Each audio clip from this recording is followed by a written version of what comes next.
Welcome, everybody. We'll get started in about a minute.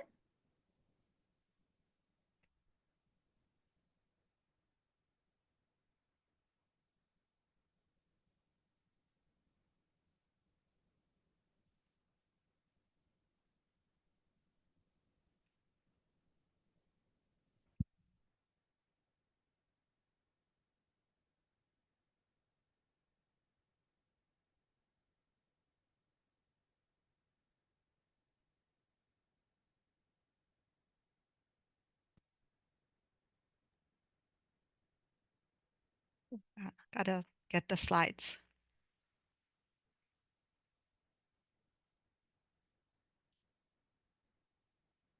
Okay.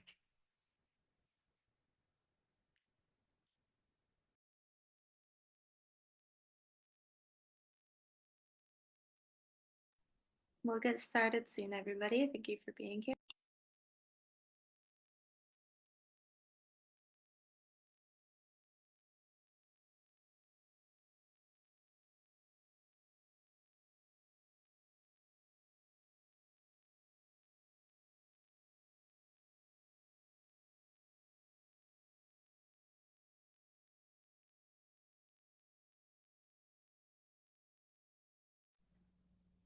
Kayla, I'm having a little difficulty with the slides. Let me know when they're up, okay?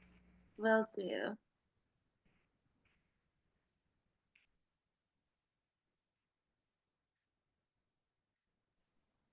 It looks like they're up, Paz. Thank you.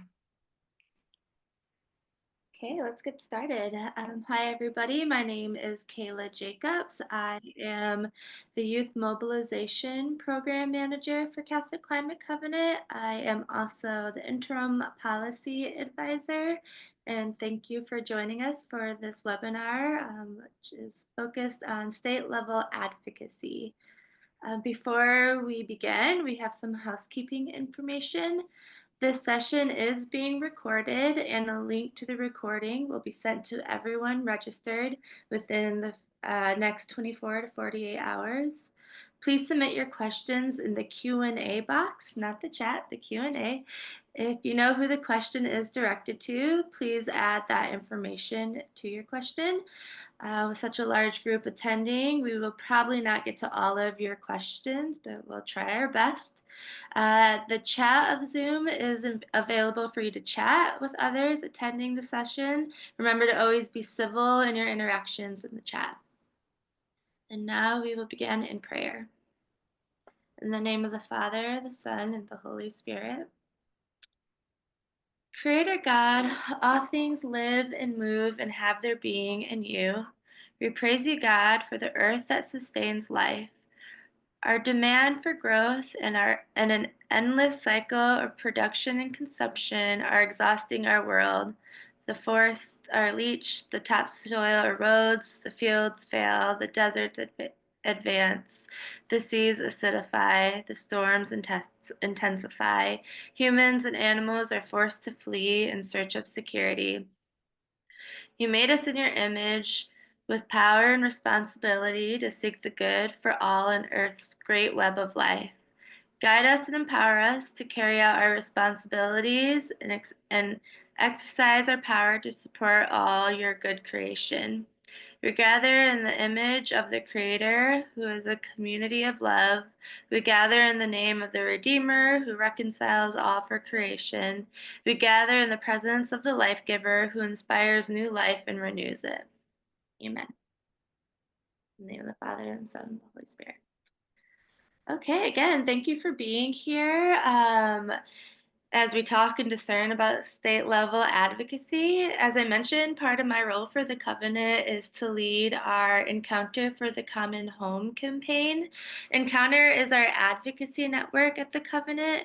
It includes almost 1,000 people from across the country in different locations who care about God's creation and who want to advocate for it. We have monthly meetings where we give policy updates, hear from professionals and policy experts, and then we also just work together to advocate for a common home. Historically, Encounter has focused on federal level policy as we are a federal or national organization. But recently, we made the decision to also focus some time and energy on the state level. Um, by doing that, we hope that we can build better relationship, like direct relationships with our elected officials and decision makers, and also influence good positive change on the state level. So today, our panelists have done that. They are successful in advocating on the state level and lifting the Catholic voice for creation with their state legislators. We have invited them to share about their experience and efforts so that you may be inspired and either get started or get new ideas for doing advocacy on the state level wherever you are. And I also recommend that if this webinar is inspiring to you and you want to do more, to register, sign up for the Encounter campaign, or reach out to me at the Covenant to learn more ways to get involved. So, yeah, let's get into it. I'm delighted to welcome and introduce our four guests for this panel. We'll start with Dr. Bob Simon. He is an independent consultant and advisor on energy, science, and technology issues.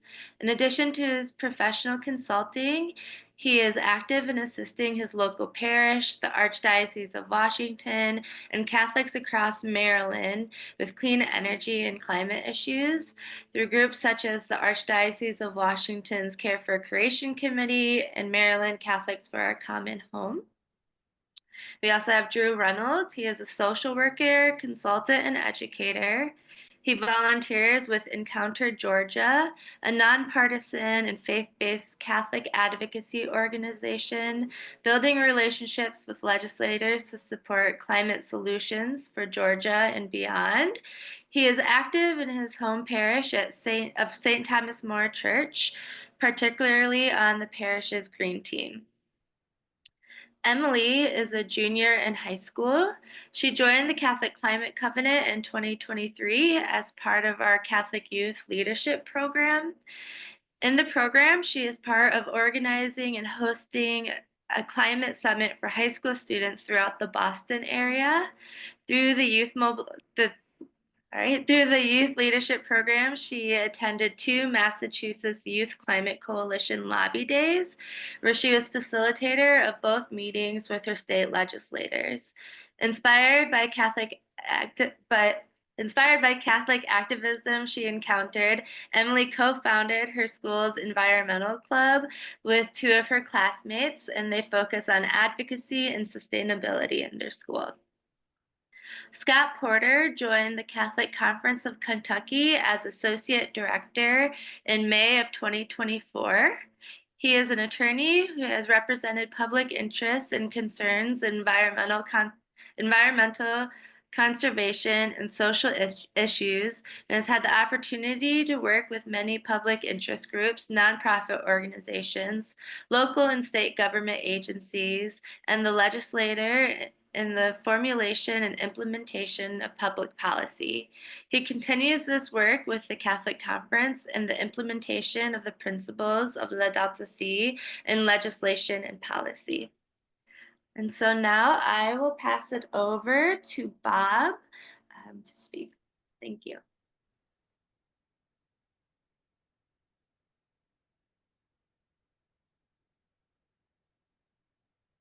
Okay, thank you very much.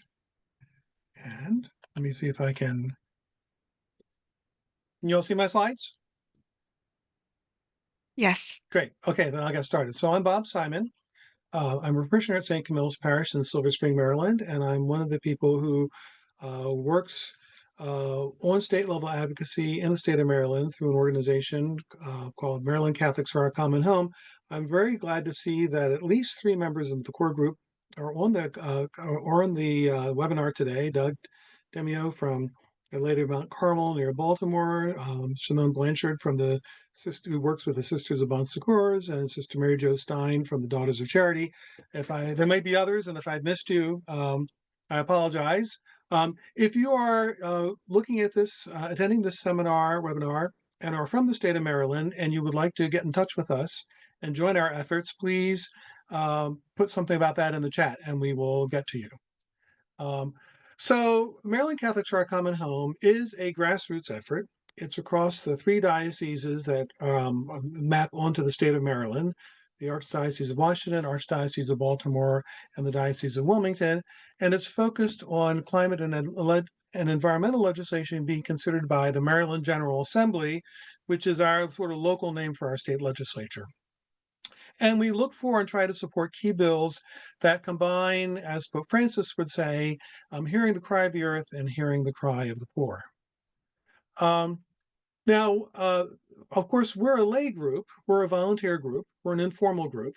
And of course, all Catholic bishop conferences have their own sort of staffs, and the bishops of Maryland are no exception to that rule. So there's something called the Maryland Catholic Conference, which represents formally our Maryland bishops before our state legislature.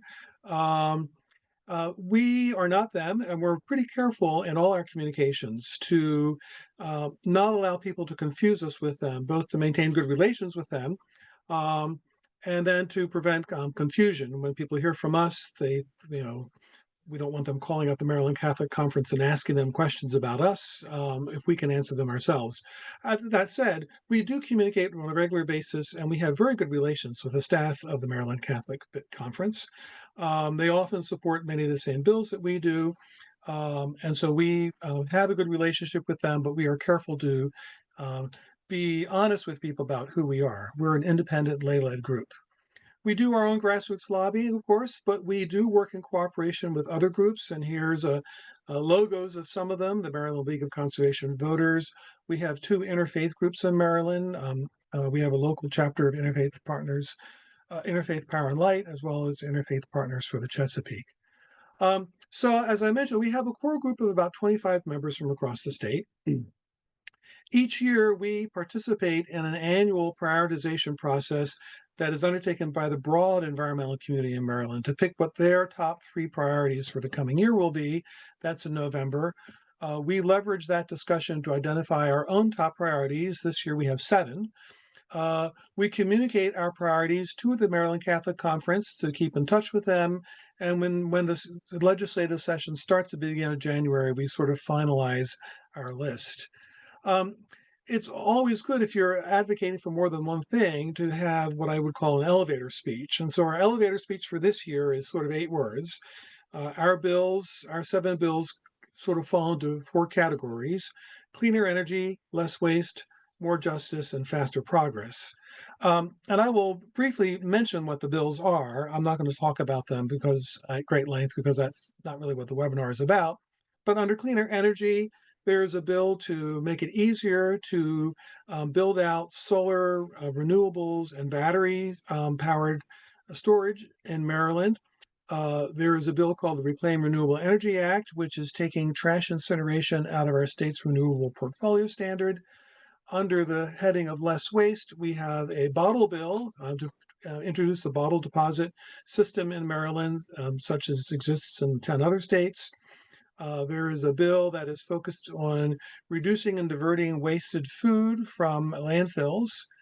Under More Justice, there is a signature environmental justice bill that has been introduced this year in Maryland to give a greater voice to marginalized communities, called Cherish Our Communities.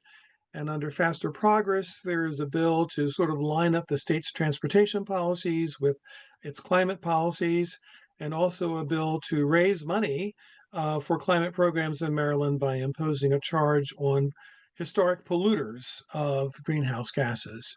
So those are sort of the brief thumbnail sketch of the 7 bills. So what do we do? How do we conduct ourselves? Well, one of the things we do is we collect petition signatures from across the state, both electronically and then using forms like the one that you see here on the screen that people can use to sign people up after masses. this allows us to sort of credibly say that we're speaking for more than 25 people. So far this year, we have over 700 signatures from 45 parishes and religious communities. Maryland has 47 legislative districts, and we have signatures from 40 of them. So we can demonstrate there's a broad base of support for the bills that we are advocating for. We also provide testimony for hearings. Here's just a sort of a sample of what one of those look at. We've so far have submitted testimony for 15 bills at 13 different hearings. One of our signature events is our Teach-In and Lobby Evening, which we have each year on President's Day, the third Monday in February. We have a so-called teach-in at a local Catholic high school in Annapolis in the afternoon to give people information on the bills, to tell them a little bit about how to behave in a lobbying appointment. The local parish is actually very supportive. In addition to making the space available for us for free, they even give us a little bit of dinner. And here's some pictures from this past February. You can see at the bottom the entire group, and you can see up at the upper left, one part of our program was actually to have college students from Loyola University of Maryland sort of deliver the call to action to the group. And then on the upper right is the same students meeting with Senator Mary Washington, their legislative, the senator for the legislative district that Loyola University of Maryland is in. We also do follow up afterwards with emails and letters. This is a little screenshot of something called the Action Network.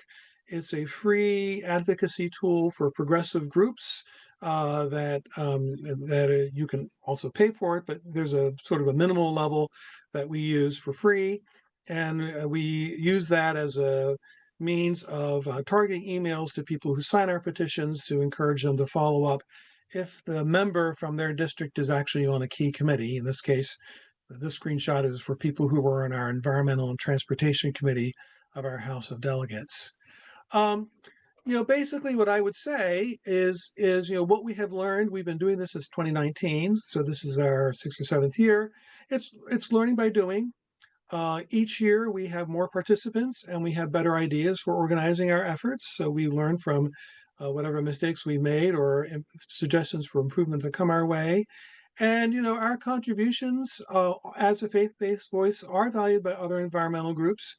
This is a little screenshot of the Channel 11 in Baltimore came and covered a rally for the bottle bill that we were invited to speak at. And sort of our bottom line that this was a moral imperative actually got picked up as a top line message by the TV station. So I think that, we we feel that we're making an impact. We feel that we provide a very useful opportunity for Catholics who want to live out their faith in a very direct way through advocacy. We give them an outlet to do that, and we believe that we have a voice that helps some of these good bills get passed into law. So that's my basic message and presentation, and then there'll be Q&A later, so I'll be happy to answer any questions you all have. Thanks. Awesome. Thank you, Bob. Drew, I'll just pass it over to you. All right. Here we go.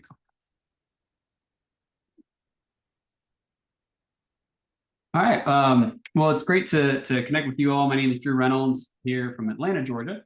And we're going to talk a little bit about our group, Encounter Georgia, that is one model of doing state-level climate and environmental advocacy. So we're a nonpartisan and faith-based Catholic advocacy organization, also lay-led, as in Maryland, building relationships with legislators to support climate solutions for Georgia and beyond. We kind of call ourselves the Georgia chapter of the Catholic Climate Covenant, and then also the advocacy wing of the Archdiocese of Atlanta's Laudato Si action plan. The Archdiocese has done quite a lot of work on their Laudato Si plan, and we kind of support all the advocacy work efforts on that. So we work closely with the Archdiocese and Georgia Interfaith Power and Light. Both of those, I think, are our two closest partners and have provided all kinds of support for us. Many of our members are also members of green teams and parishes. And so those two organizations also help on the green team side of things as well. There's a core group of about 10 of us, and it started back during the original campaign right around the time of the passage of what became the Inflation Reduction Act. And we had been doing some encounter meetings with some senators, working with Senator Ossoff, Senator Warnock. And we realized that we enjoyed doing that so much that we should just keep doing it. And there was still plenty to do at the state level too. So we thought, well, maybe we can start doing some more advocacy at the state level. So around 2022, 23 in there somewhere, we started to formalize as a group and meet more on a monthly basis to figure out who we were going to be, what our priorities were going to be, and how we might be able to work at a state level. The focus of what we try to do is really to connect parishioners and legislators and other decision makers when it comes to areas of climate and environmental practice. So in Georgia, that would also include our Public Service Commission. And the idea behind that is that we have lots of existing climate and environmental groups working at the state level, including, for example, the Georgia Water Coalition. Sorry, I might have said that sometimes. Georgia Water Coalition, Georgia Conservation Voters, and others who do a lot of the work of following bills, gathering information about them, understanding where they are in the process and where we can do advocacy work. And so we kind of see our role primarily as being that connection between what's happening in climate and environmental advocacy, and then also what's happening in parishes in the pews, so to speak. And so we try to create those moments of connection for regular parishioners to be able to meet with their legislators. This past year, we identified 4 advocacy priorities: conservation, climate change, sustainability, and environmental justice. And we usually have 1 or 2 bills at the state level that fit within one of those 4 categories. Historically, the biggest one that we focused on is on the protection for the Okefenokee Swamp, which has had, there's a mining company that is looking to mine the edge of Trail Ridge. And so we were looking to try to add additional protections there to protect the hydrology and the sustainability of the swamp. But we do lots of other bills as well that we have focused on. So here's some photos of some advocacy opportunities. In the left here, this is one of our members, John Duke, who was speaking at a hearing for what was SB 34, which was a bill that focused on data centers, because there are a lot of data centers that are in Georgia and that are coming to Georgia. And one of the challenges there is that they take, of course, a lot of energy. And we're trying to ensure that those data centers at least pay for the energy at the same rate as everybody else does, recognizing that the energy burden that they're going to cause is going to potentially lead to an increase in fossil fuel development here to meet that need. So that's one of the areas that we were doing some advocacy work on. Same picture on the right. This is me and my colleague meeting with our state senator, Ken Jackson, who about that same bill. And then down below is an issue briefing that we had prior to one of our days at the Capitol, led by the Georgia Water Coalition, which focused on a number of bills, including ones like PFAS cleanup and transparency, rather, as well as a few other bills as well. So this is kind of some examples of some of the things that we have done recently. We also try to get the word out into the community. This is an example of an op-ed that we wrote on the data center issue and trying to get that out into the community. So whenever we have an opportunity to advocate for particular issues and get it out in local newspapers and whatnot, we try to do that. When we're not doing work down at the Capitol, we always try to participate as well in different events throughout the Archdiocese that focus on green topics. And so we've had a green mass each year hosted by the Archdiocese of Atlanta. Here's a member of this is members of a local care and creation team at my parish, St. Thomas More, where the was hosted, but our encounter team tries to show up and be present at events like these too. Then there's also one of the things that we've been really trying to focus on is how do we engage parishes in conversations around environmental advocacy. And so we've developed a 90-minute or so advocacy training that we have done in one parish and are expanding out to others as well, that we can use as a way of meeting folks where they are, asking questions, but helping them to identify what areas of concern they may have that with respect to the environment, climate change, and others, and then build their own kind of plan to be able to address those challenges from an advocacy level. And to do that, we use a model of the C-Judge Act model, which is one that has been used throughout the Catholic Church around Catholic social teaching issues as well, which we find to be useful in entering into that dialogue and conversation on climate. And that is all for me. So thank you all so much. Yeah, that's great. Okay, now we will pass it over to Emily to share about her experience in Massachusetts. Hi everyone. Thank you so much for coming today. And what I'm going to be talking about specifically is the Catholic Climate Youth Leadership Program that I'm in. So I first started out in the summer of 2023. I It was like an email given to me by a teacher. I didn't like think much of it, but I didn't really have anything else to do. So I was just like, you know what, I wanted to join. And also because I've always known like the environment was like a concern in the world, and I just wanted to learn more about it. So I remember I just had my first meeting. I was like kind of nervous, but as like I went through like the months in my first year in the program, I've actually like fell in love with climate advocacy, especially since we also did a climate summit. So we essentially invited like Catholic schools like in the Boston area to come talk about climate change and advocacy. And I really enjoyed that day because it was really nice seeing everybody coming together and kind of like being aware of like what's going on and like the climate crisis that we're currently in at the moment. And then not only did the summit really help me, but I've also attended a lobby day. So last year and this year as well, the Massachusetts Youth Climate Coalition hosted a lobby day where we had the opportunity to meet with our state legislators to co-sponsor bills that that address like climate issues in our state.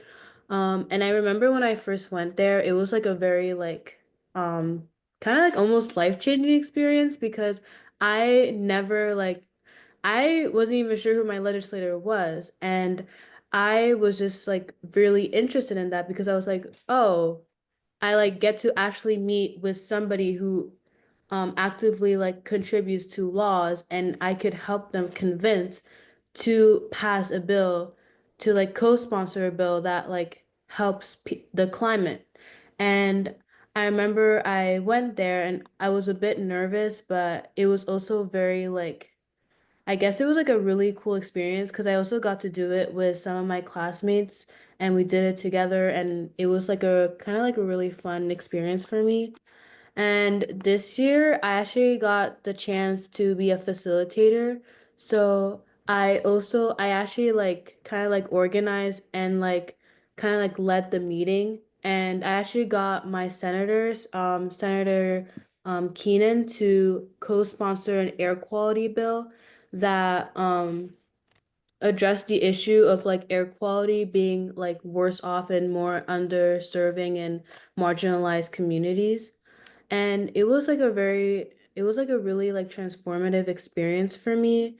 And overall, I think that this program really helped me a lot in advocacy, and it kind of like I guess in a way it taught me like why advocacy is very important, and like how like even I as a teenager, and even though I can't do a lot like as a minor, I can still like in a one way or another help with like um spreading advocacy and like making sure that people have at least some knowledge of like what's going on and like why the climate is very important. And because I was really like, I guess like I was kind of like moved by like the climate movement, I also started my own club at my school with two of my other classmates who were also part of the Catholic Climate Leadership Program. Since I actually realized that for one, we didn't have an environmental club, and there was also the fact that although I do say my school does try its best when it comes to keeping our school to be sustainable. I also noticed that like we don't have a lot of recycling bins in every classroom, or that we don't have a composting bin. And that kind of like in a way kind of like told me like I wanted to do something about it. I knew that I had limits, especially because I was a student, and there's so much more context to why my school does make its decisions. But I this year we're particularly focusing on spreading awareness and advocacy, as well as inviting people to for example, on Saturday we have a conference, a social justice conference at BC High that focuses on climate change. And there's also the lobby day that we actually got some people from our school to come with as well, and not just those from the Catholic Climate Youth Leadership. And I think that like I honestly found it to be very inspirational for me. And when as somebody who obviously doesn't have a lot of power, I really hope that I can continue advocacy and probably do something much more as I become an adult. And yeah. Thank you very much for inviting me today. Amazing. Thank you, Emily. And now I will pass it on to our last presenter, Scott. Good afternoon. Thank you all for inviting me and including me in this presentation. I think where we're at right now, both from a national standpoint and at a state level, the time is of the essence, especially with Laudato Si and the initiatives that we are trying to pass, educate on, and lobby to help protect our common home. The Catholic Conference of Kentucky was created in 1984 by the Archbishop of Louisville and the three bishops of Kentucky. Our mission is to represent the church and the state's four dioceses in public policy on both state and federal level. And we seek to promote the common good for all Kentuckians. As the Catholic social teaching defines the term as the broad and total of all conditions necessary, both economic, political, material, and cultural, which allows all people to realize their human dignity and to reach their full human potential. This goes hand in glove with the principles of Laudato Si, which is the concern for all people and the environment, and that goes hand in hand with the tradition of Catholic social teaching. One of the things in particular is with Laudato Si is chapter 1, what is happening to our common home. And whether you're in the coal fields of Appalachia, the agricultural and farm fields of Western Kentucky, or the urban and industrial areas of Northern Kentucky and Louisville, the Commonwealth is we all share this home. And it's our job as stewards to leave it better than we found it. I think I had a poster in college that had from Chief Seattle that said, we do not own the earth, we rent it from our children. So our mission going forward is to protect our common home. How we do that as a lobbying entity is in keeping with Chapter 5 of Laudato Si, the lines of approach and action involving the political life, the process, and then also Chapter 6, the ecological education and spirituality. So one of the things we can do is help to educate and spread our mission and and what we are trying to accomplish to people that maybe haven't looked at it from that particular perspective or haven't thought of it, and to again relate how something in West Louisville, which is an industrial area, is similar to something that has happened in Eastern Kentucky, whether you have contamination, brownfields, pollutants. Sometimes really it doesn't matter whether you're white, black, Republican, or Democrat. Sometimes what really matters is we're all affected by the industrial aspects of things, and sometimes it just we try to be the voice of the people that don't have a voice for themselves. Again, sometimes the most important color is green, And if you don't have access to that, then then sometimes you don't have a voice in the political process. One of our goals as the Catholic Conference is to be that voice. So so how do we do that? Well, one of the ways I'll give you an example of how the approach we take. We try to stay involved with the legislative process on a daily basis to look to study and find out trends, what is going to be proposed legislation, pending legislation, and then we advise the bishops and we get our marching orders as to how they want us to approach it. Um, see if I can share my screen. I'll show you our website.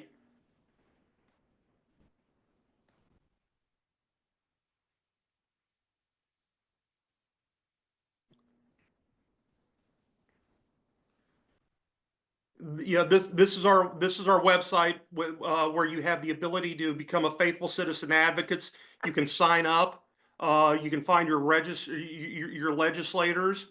We have a blog that we keep posted about. Um,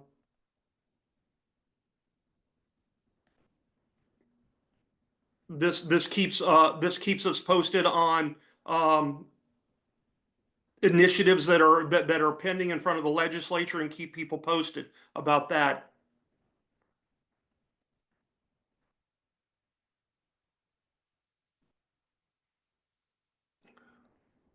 Okay, so once we know that there is a pending bill or something, that's when we kind of go into action. We try to network with other groups that are similarly aligned. We use tools that are available to us, like we have a voter voice, which allows us to get the messages out to people. And we also encourage a personal touch with our legislators. We host events at the Capitol during the session. We did it. We were involved in a rosary on the opening of Lent. In the past, we've done ashes at the Capitol for Lent.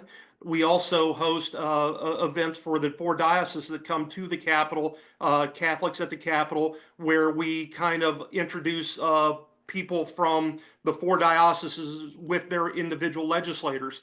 Now, the legislators may not be Catholic, but they're still dealing with their constituents. So we try to be that network and that bridge to put a personal face or a touch on someone when they do come to the Capitol, so that when they do reach out to a legislator, they hear that voice.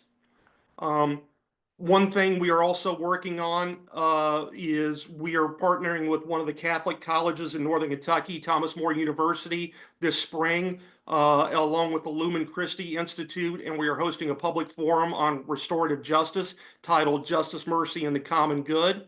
That's going to involve several legislators, judges, prosecutors, and public defenders as the panel. I have spoken with the Director of Environmental Studies at Bellarmine University, which is in Louisville, about doing a similar program next April involving the initiatives of Laudato Si.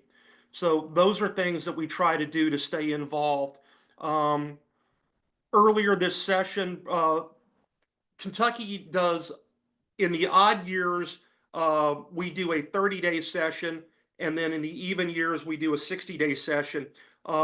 This year, there was a break in the interim where Archbishop Fobb from Louisville hosted a legislative luncheon there were 52 legislators invited, and out of that, we had 34 that attended, which was kind of a meet and greet. And we had a presentation from the Catholic Charities as well as our superintendent of Catholic schools. That was, again, networking, just to stay involved with the legislators. One of the other things that we try to do, and I'll show you this demographic of our state.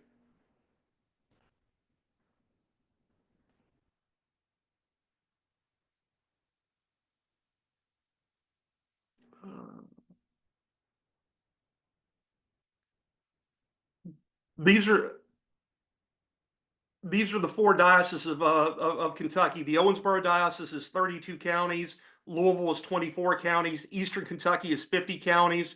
And the Covington Diocese is 14 counties. Our population of Kentucky is 4.58 million, out of which there's 389,780 Catholics. The bulk of that is in Louisville, Jefferson County, this area. Northern Kentucky is right across from Cincinnati. So, and then Eastern Kentucky is, even though it's the largest area, it's the least populated with a Catholic population. So, with our demographics in our numbers of Catholics, one of the things that is important is to build bridges with other similarly aligned groups, especially in the environmental area. The Nature Conservancy, Sierra Club, hunting and sportsmen's groups that are conservation oriented, like the National Wild Turkey Federation, the Rocky Mountain Elk Foundation, partnering with state agencies, knowing those contacts with the Department of Fish and Wildlife, the Environmental Protection Cabinet. All of those are key partnerships that you need to develop, especially if you're going to be lobbying, because again, with our numbers from a demographic standpoint, we just don't have the ability to we just don't have the voice and the numbers to back it up. I'll try to do that again. There's our state. I saw a comment. Now, I'll give you the perfect example of how this all came together. In this past legislative session, there was a very detrimental bill that was filed, Senate Bill 89, that was going to redefine what constitutes the waters of the Commonwealth. It was going to basically limit it to only navigable waters, i.e. interstate waters or waters that have been used historically for conservation. That was going to eliminate the protection of groundwater, springs, wellheads, lakes and ponds. It was going to be very, very restrictive and a very, very bad detrimental bill. In conjunction with the other environmental agencies, we went into a public information campaign and tried to get the information out to the legislators about the practical ramifications and how detrimental this bill was going to be. We drafted,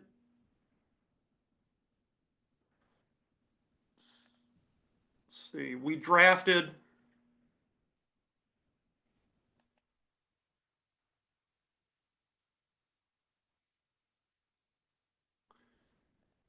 let's see, it's loading. We drafted a letter that was sent to all the legislators that gave the talking points of the detrimental impact of the bill, how it was going to impact it, how it was going to leave the drinking water unprotected. We used statistics that we got from the Environmental Protection Cabinet and the Department of Fish and Wildlife to include. And we even had several legislators comment that this was the most that they had been lobbied on a bill in several years. The good news is we made a bad bill a little bit better. We were able to get protection for groundwater, the drinking water supply, in particular public springs that protected drinking water. So we were able to make a little bit of progress. The bad news is it still didn't go far enough, and there are a lot of bodies of water that are still left unprotected. The governor has vetoed that bill, but we anticipate it's going to be overridden because we have a supermajority in both the House and Senate. The last initiative that we're going to be working on, taking the lessons we've learned from this session, is going next year. We are going to be working on a bill that's going to create a task force to study the impacts of PFAS. In particular, we're taking advantage of the Make America Healthy movement as it's being proposed. Several things are being done about, we're hearing about removing fluoride from drinking water or the presence of mercury in vaccines and food and dye. Well, using that as a sounding board, it's like one of the things we're going to advocate for is, well, we know that there are chemicals in the water. Some of these things are unknown and need to be studied, but we know there's chemicals in water, so we want to deal with the PFAS issue and try to create a task force to study the impacts. So those are some of the lessons we've learned and some of the practical ways that we've implemented it. So thank you for the time and the ability to share our story. Thank you, Scott. Cool. Awesome. All of you are very inspiring. That was amazing. So we have been getting a lot of questions. I tried to like kind of combine some, and so hopefully we'll answer any questions that are out there. But in your responses, we have about 15 minutes left, so let's be concise because there are a lot of questions. And so let's just start with one because there are a lot of questions regarding like college and high school student involvement. So if you could speak a little bit about your experience with reaching out to those demographics. And then Emily, there's one question specifically for you. So maybe you could get it started. And the question is, if somebody wanted to host a Catholic Youth Climate Summit in their region, what are some tips that you can give them? For me, I would definitely say the most important thing is to do outreach. So sending emails to like schools, organization, groups, or just like inviting your friends and family in general is very important because I believe that you will not know how many people are genuinely interested in climate advocacy or just like simply learning more about the environment during like their weekend. So for me, I would say that the best thing to do is definitely reach out to like just any like school, organization, like your local library, and just like kind of like advertise your summit. And anybody else can. Yes, I'll just say briefly, I think that, I mean, I'm 69 years old, okay? So I'll be around for a little longer, but this is really a world that we're leaving to the next generation. And so I think getting them involved, I think they're naturally interested in being involved. And I think it's a wonderful opportunity too to help them connect up to a topic that they're very passionate about that is of huge consequence to them with their Catholic faith. So I think that the connection here, I think, is important and necessary. We've had a good experience with getting Loyola University of Maryland involved in our activities. Reaching out to other universities, reaching out to other high schools. It takes about a year or so of talking to an institution to sort of get them to run all the internal checks that they have to go through before they get involved with an outside activity. And so you have to have some patience. But we've had some good conversations, and we hope to keep growing that as part of our efforts. Yeah, and here in Kentucky, when we do the when we do the Catholics at the Capitol, we always try to involve or include a grade school or something from one of the areas, just because the legislators do like interacting with the kids, but also it gives a parent a chance to come and meet as well. In Jefferson County, we have seven Catholic high schools in Louisville. My two sons went to one, and my daughter went to another. So I've already contacted their principals about doing a presentation early next fall, since we're going to have a 60-day session, and try to get their civics clubs or the people that might be a pre-law club or their environmental clubs, trying to get the information out to them and getting them involved as well. And we're going to, not only in Jefferson County, but we're going to try to reach out to the schools up in Covington and Lexington as well to try to get the students involved, because they're the ones that are going to take it on into college. And that's one of the reasons we wanted to work with Bellarmine and Thomas More in getting them involved in social matters. And I will also add a little because this is part of my other role at the Covenant. But when I reach out to high schools to get them involved, I always reach out to all of the science teachers and all of the theology teachers. And I would say about 80% of the responses I get back are from the science teachers. So I highly recommend collaborating with the science teachers.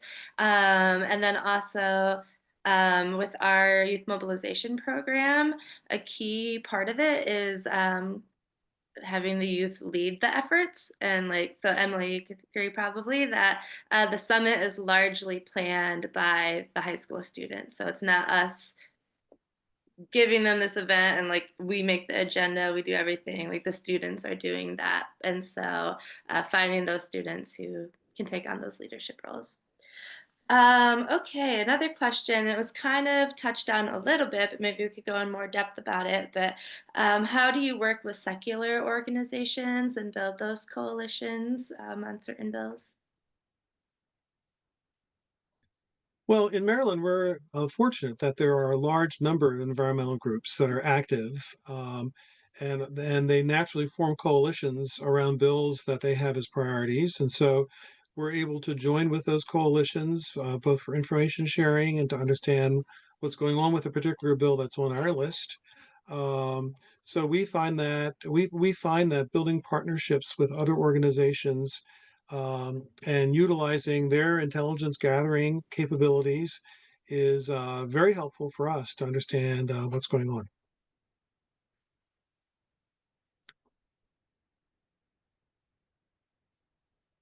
Same here. Luckily for me, in my previous career, I was with the Attorney General's office and General Counsel with the Department of Fish and Wildlife. I knew a lot of I at least knew the players and I knew the names. And sometimes just picking up the phone and making a phone call goes a long way. A lot of those groups really do relish the opportunity to tag team and get the help where they can, because sometimes it's an uphill battle with some of the initiatives that they want to push. I mean, we all know the we've seen nationally what the reputation is of climate change and how sometimes that's looked at as skeptical, but at the end of the day, we're still trying to work with them to make this world a better place.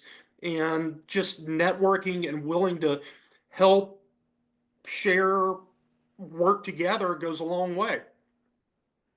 And these groups really do value having partners from the faith-based community. The legislatures are sort of sometimes a little jaded. They know what a typical environmental group ABC is going to say, but when they sort of have somebody coming in with a faith-based, angle on it, that kind of catches them sometimes, catches a different facet, which is useful. That came up in Senate Bill 89. One of the representatives from Eastern Kentucky had in a committee said that God gave us coal or God put coal under our feet or under our feet to be able to use. We also said that, well, one of the first things God did before He created man was create the environment and gave us clean water for man to use. And if you don't have clean water, you don't have fish, you don't have wildlife. And so that's just as an important resource that God gave us as anything. Great. Another question was just kind of like origin story of all of you. So if you could give like a brief little bit, but so like how did you first get started in doing advocacy, and then also like what's empowering about it?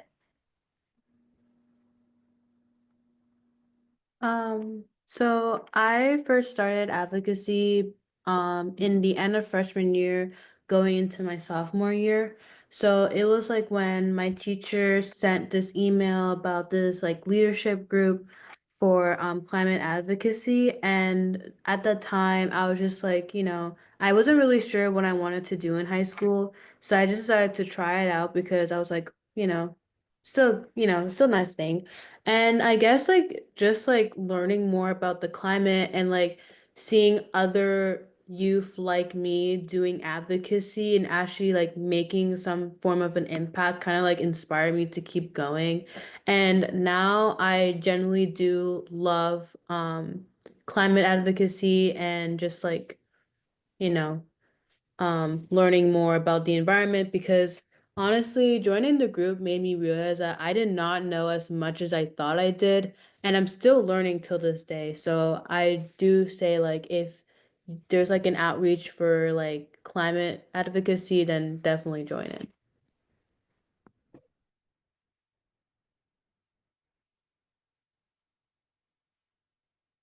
Others? Well, I was in government for 26 and a half, the federal government for 26 and a half years in the area of energy and climate policy. And when I retired from the government, one of the things that I wanted to do was to connect. It was happily Laudato Si had come out. Um, I was really very interested in exploring the deeper connection between my faith and sort of the policy work that I've been doing for most of my career. Um, so I had been lobbied a lot when I was in government, and so it's great to be on the other side lobbying people.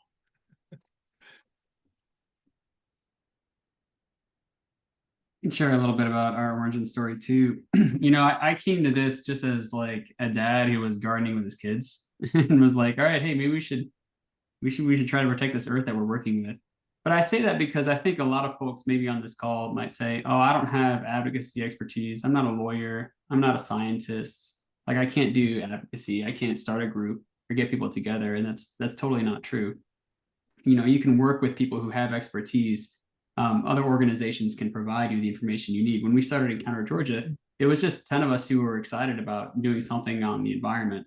And we had a lot of support from Catholic Climate Government when we did our first encounter calls with the senators and Senators Warnock and Ossoff here in Georgia. And then we just copied that same model and said, hey, let's go meet with some state representatives on some state level issues that were coming up from our state level organizations that were providing that information. And I think that it's all about discerning a little bit about what you're really good at and what you enjoy doing. And for me, I just like hanging out at my parish. And I think a lot of other people do too that are on our team. And so we host events and get together. We have conversations at our parish. None of us are experts, and none of us necessarily know what we're doing. But you just ask the people that are around you who you can help. And we've leaned on a lot of other partner organizations to help us get started. And I don't think we would be here without them. So if there's any way that we can be a spark or a resource for you, I put my email in the chat. You're welcome to reach out and talk a little bit how you can get one of these started in your states.